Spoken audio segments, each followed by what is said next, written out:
retour sur notre chaîne IBM TV. Vous me connaissez déjà. Pour ceux qui ne me connaissent pas encore, je suis maman Brunette Moulumba. Voilà, aujourd'hui je vous amène une recette encore simple et facile. Une recette que nous connaissons tous. Comme je dis toujours, nous connaissons la recette, mais je partage avec vous comment est-ce que moi je le fais. Ça pourrait vous intéresser, ça pourrait vous plaire.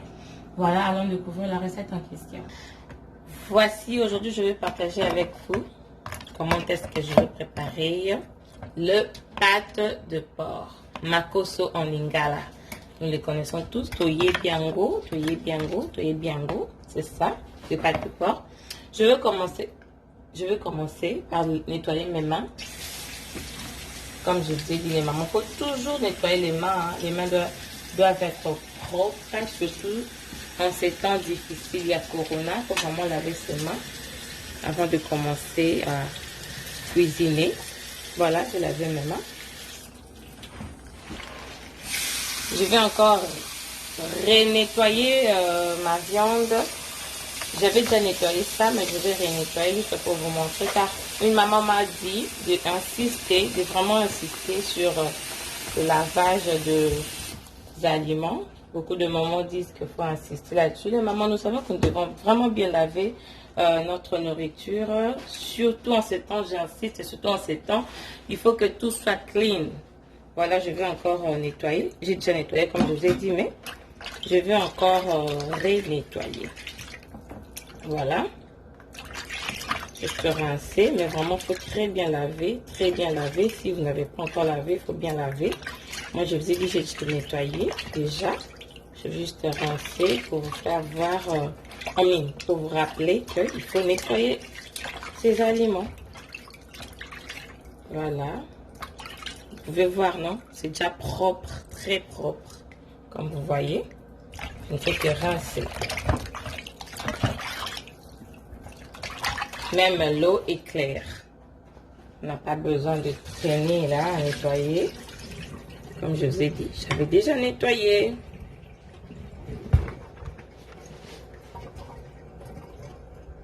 C'est une recette facile, simple, qui n'a pas besoin de trop d'épices, trop des acrobaties, trop des manches longues. Et ça, vraiment facile, comme j'ai dit. Recette tango yamako sonon salango na sauce verte. Donc, sauce verte, il y a makoso. Non, ça, la sauce nara, il faut ça la verte. Il faut nyon sonon lambana yango lelo et ça la verte. Alors, comme épices, tous en ça. Il y a poivron. Poivron, la biso peut faire la PKK vert. En tout cas, et ça la couleur en société à rouge. Il y a jaune pété. Il fait ça la caca, il y a vert. Dans la posa, il y a matungulu nanga, na ndembi nanga, green onions. Dans la posa, il y a aubergine. Voilà. La posa, il y a un gros, comme vous pouvez voir.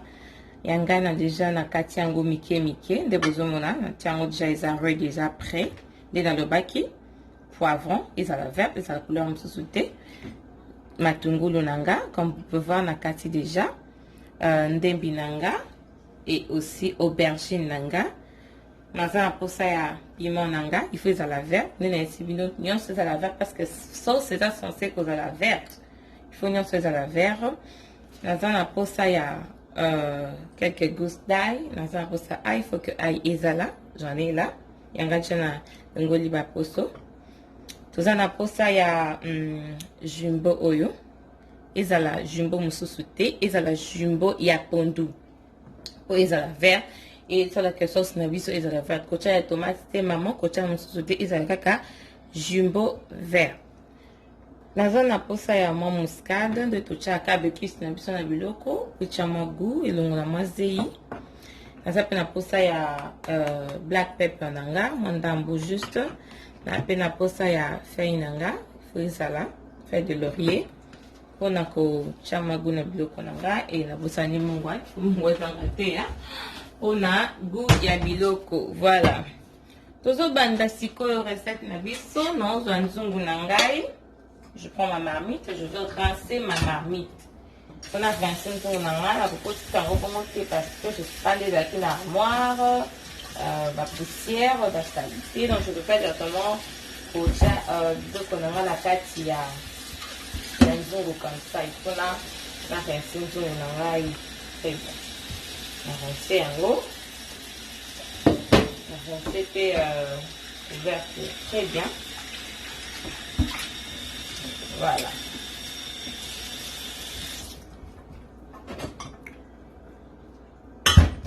On va passer siko na kocha viande na nga na kati ya nzungu. Voilà. Makoso na nga na chango na nzungu, passe de porc na nga. Comme vous voyez, na chango na nzungu. Toza pe na posa mwa huile, mais mingi te, ba mama misusu kutu ba chaka te, nga pe parfois na chaka te, mais na lingaka ezala. Oka una omona makoso ebimisi mafuta te, na kocha mwa huile ndamba. Mais ce qui est ebimisi na mafuta ebele ekozala nécessaire te ya ko bakisa mafuta. Mais il faut toujours mafuta ezala présent. Voilà. Nachi makoso na nga na nzungu na nga, na ocha mwa ndambu ya muscade na nga. Makoso na nga eza na nzungu. Na ocha mwa ndambu ya muscade na kati.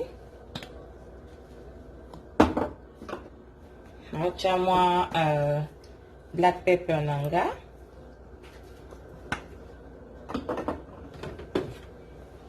Na ocha feuille na nga, feuille de laurier na nga, moko na kati.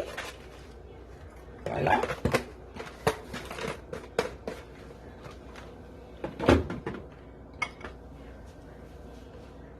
Nachi ail na nga na kati, koki ko râper yango, koki ko kata yango, même tu peux laisser comme ça dérange pas. Et bien yango yenemba yango. Nachi mandamba mai na kati. Okende siko kocha yango na moto. Voilà, nachi yango na moto, na pelisi moto na ngai déjà.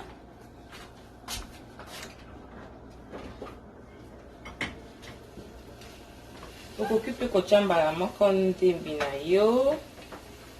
Ndembi na nga mbala moko, natina matungulu na ngai. C'est pas important ya kozela. Ndembi natia matungulu na ngai. Je vous ai dit que c'est facile, très rapide, c'est simple.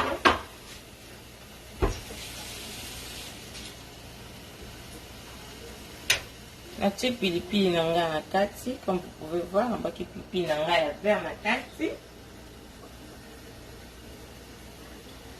Siko nazo natia poivron na nga na kati, poivron na nga ya vert, masi na kataki yango nde bomoni. Natia na kati. Si na kozela eza te, faut kotia ba épices nyonso nzela moko. Kobela ensemble, natie aubergine na nga. Asi na kataki yango.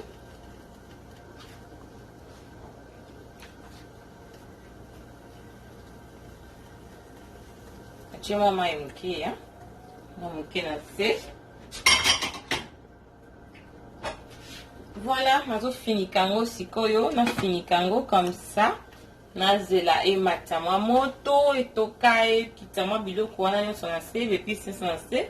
Nde na oya ko balola yango pour que na sansa yango na bakisa cube na nga na sima. On va attendre un tout petit peu et puis na lakisa bino comment est-ce que épaissi. Voilà. Ko nazo ko checker ko tala niveau ekomeli ko yebi vraiment ko lambaka. Faut toujours ko ya ko vérifier biloko. Tala ita oyo ekomeli wapi asikiziki namoni na mai emati mwa bepisi episi na se. Je pense qu'on a beaucoup de check cube na masiku nazozela mwa bepisi puta parce que ezalaki likolo makasi. Je ne pouvais pas ko check cube na nga bongo. Maintenant que bepisi episi nyonso na se, je peux maintenant ko check cube. Voilà. Je vous ai dit que le cube est censé causer la vert. Il est à vert, le cube est à pondu. On tient la pâte.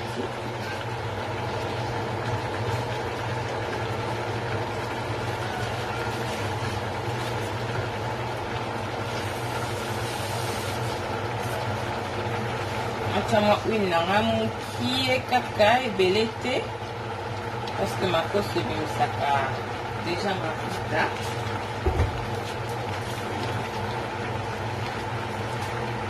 Voilà, et ça m'a mis pour l'ambou. Non, petit kango.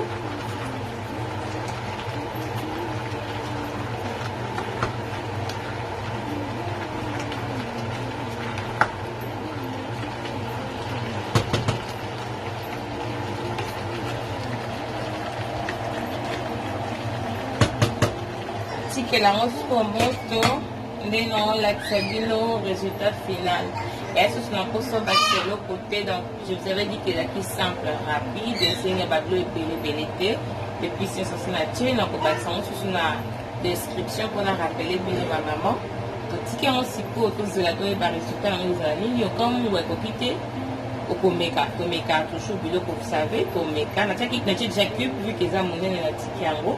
Mais ce qui n'est comme mécanisme que Mungo et Kukite, je pourrais toujours combattre ça plus tard.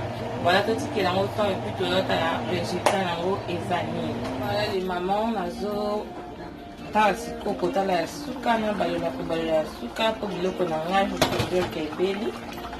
Maintenant on a tiqué l'eau, je suis vraiment sûre que est belli. Voilà. La sauce est verte comme vous pouvez voir, les motos. La sauce est vraiment verte, comme vous voyez. Oui. Il y a qui sont censés contenir sauce oyo, obtenir un sauce verte et un makoso. Voilà.